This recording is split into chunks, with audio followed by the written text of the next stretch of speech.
Black pepper is part of some more of the Jones Seed series. It's got Herbs for Health. Now, this is talk about Breathe Easier. Now, the thing is this here is much older book. It's April, May 1996 out of Herb Companion Book. So, respiratory allergies are hypoinflammatory reactions that cause an array of symptoms, including watery, itchy eyes, a stuffy or runny nose, itchy nasal passages, lung congestion, and in severe cases, asthma. Now, sensitivity to household dust or animal dander can cause symptoms year-round, but the most common cause of respiratory allergy is plant pollens. In the early spring, trees' pollen are a major culprit. I never really thought about it, but I guess this is true. But yeah, with all the flowers. Now, in the late summer, the sneezes of hay fever sufferers announced the release of pollen from the greenish flowers of ragweed. You always talk about ragweed. Woo! So, now goldenrod, and I've talked to you about goldenrod in the past, which blooms in abundance at the same time, especially in the eastern United States, have been unjustly blamed for late summer pollen allergies. But their pollen, unlike that of ragweed, is sticky and carries from flower to flower by insects. Also, goldenrod, the flowers, you can bloom it up as a tea, and it also helps against allergies. So, now, the best natural treatment for allergies is probably prevented by avoiding the allergen. But when you can't do that, you may wish to turn to something called ephedrine. Now, this here was a 1996 article. Ephedrine used to be able to get it across the counter in bottles, and people used it not only for respiratory infections, it was a stimulant to help keep people going in a situation by opening up their breathing patch. The problem was it became an abusive situation. It does shoot the blood pressure up, and it can create health problems if you overtake this type of medication. You can get it in prescriptions and stuff, inhalers and things in that area now. But getting it across the counter is something that cannot be done in the United States. In some of the countries, it may still be legal, but not in the United States. Now, this here is a picture of ephedrine right here. I'm showing you. That is the ephedrine plant, as you can see right here. And it is derived from the Chinese herbs plant, according is where it is, whose stems contain 1 to 2.5% alkaloids, primarily ephedrine, and some other ingredients, a couple other ingredients.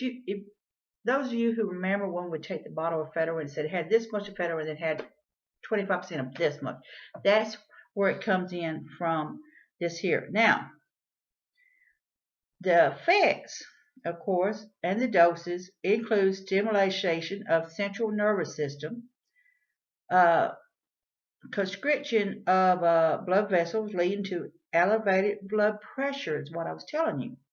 So, and it does help with bronchial tubes leading from the windpipe. This is the last action that gives rise to the use of herbs and its alkaloids in products that relieve symptoms of respiratory allergies. Now, the United States Food Administration has approved, and it's soft, it says.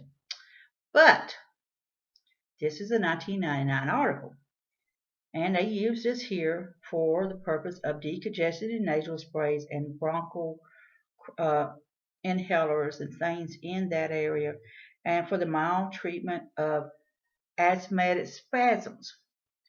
You cannot get the over-counter stuff anymore. You just can't get it. I'm sorry. You have to get it through a prescription to get this.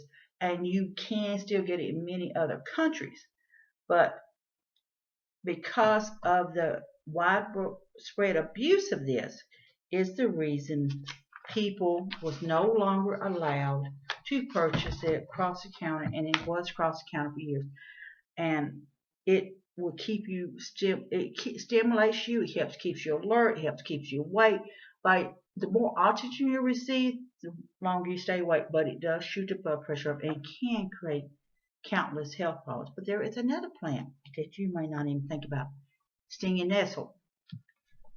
And I want to tell you, those plants can burn, they can sting, and they can hurt. But most people does think of it as pain. Now, in 1990, a randomized double-blind study compared, now they did this, a study, okay, the effectiveness of 300 milligrams freeze-dried nettle leaf extract against the same amount of a color lactose fake one, basically, placebo, in relieving hay fever symptoms. 69% of the original 98 participants completed the 1-week trial. Each participant kept a daily diary of symptoms and provided an overall assessment of the treatment and a follow-up visit at the end in the daily diaries. Now, the nettle group recorded slightly greater relief and of symptoms than the fake one in the groups. So, in the overall assessments, 58% of all the nasal group rated the extract as monetary effective or better than previous hay fever medications. On the other hand, 37% of the ones with the fake extract group rated as monetary effective or better than medication. Further long-term studies using large numbers of patients and evaluation by scientists are in order. A tea made from fresh or dry steamed nasal may produce results similar to those of freeze-dried leaf extract used in this study. So this here is for hay fever. But the steamed nasal has a lot more benefits. Now here's another one. It talks about goldenrod. Now, we do love our goldenrod. A lot of people do. Now, goldenrod is as a tonic and a screener for inflamed mucous membranes. Garlic with a half a teaspoon of the powdered dried root mixed into a cup of warm water may evade inflammation and itching in the mouth and throat caused by respiratory allergies. There are, however, no study or proof on it, but it says it may. Ginkgo is an isolated component such as may decrease inflammation due to respiratory allergy. The most of the active ingredients, planet active factor, which is involved in various inflammatory, cardiovascular, heart issues. Sorry, I didn't pronounce it correctly, and respiratory disorders. Several experience clinical studies have reported that the leaf extract of inflammatory response and reduced by the activity factor. Further research is needed to fully determine ginkgo's role in the treatment of inflammatory responses associated with respiratory failure. A lot of people really do believe in this ginkgo. But I also have been told that ginkgo also may cause your blood pressure to go up. So you need to do a little more research on that. Do a little bit more research before you decide that is the overall route you want to go to. Now, there's many plants out there that's going to help with respiratory infection. I said this in here. Here's a much older book. You can see right here. If you choose to do the research on the federal plants, you must remember that it's prescription only, basically. Here in the United States, you would not be able to purchase it across the counter. They've taken many of it out. And it wasn't just for the fact of problems with people abusing it. It was also for the fact that they was using it to produce illegal drugs with it to create a high with it. And endangering things in that area was another reason why it was taken off the shelves. And you could only get it prescription-wise. Again, I say you can check in to do your research on the golden seal. And the stinging nettle reputation is wonderful. It has great benefits, many countless benefits in it. So do your research on it. This is Life Prepper here, part of the Jones Seed series. I want you to be safe, be happy. Bless you all.